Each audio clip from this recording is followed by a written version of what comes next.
মাঠের নাম পাল্টে দিল বিজেপি, কারবালা থেকে হলো নেতাজি ময়দান। এটি হলো একটি খেলার মাঠ, আমরা কারবালার মাঠ বলি। এটি অবস্থিত আমডাঙ্গার বাপ্পুর গ্রামে।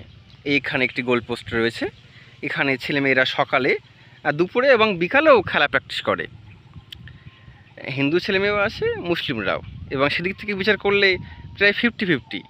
তো যেটা বলার জন্য এই ভিডিওটা করা, গত 15ই আগস্ট এখানে একটা অনুষ্ঠানের আয়োজন করেছিল বিজেপি, একটা খেলা হয়েছিল, এবং সেই খেলার অনুষ্ঠান বিজেপি এই মাঠের নামটা বদলে দিয়েছে, নতুন নাম রেখেছে নেতাজি ময়দান।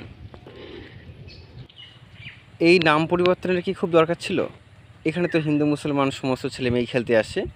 যারা মুসলিম তারা এটা কীভাবে নেবে? তাদের কি অন্তরাঘাত লাগবে না? এটা কি এক ধরনের উস্কানি নয়? কি চাইছে কি এই দলটা? এমনকি পরে শুনলাম এখানে কিছু মুসলিম বাচ্চারা খেলতে এসেছিলো, তাদেরকে খেলতে নেয়নি বিজেপি। এটা কি হচ্ছে? আমাদের দেশ কোন দিকে এগোচ্ছে? কয়েক মাস আগে দেখলাম বারাসাতে মসজিদ বাড়ি রোড পাল্টে নাম করে দেওয়া হয়েছে নেতাজি পল্লী। একসময় 4-5টা গ্রামের মানুষ এখানে মহরম উপলক্ষে লাঠি খেলার আয়োজন করত। এই যে নাম বদল, এটা কি ইতিহাস মোছার চেষ্টা নাকি অস্তিত্ব বিপন্ন করার চেষ্টা?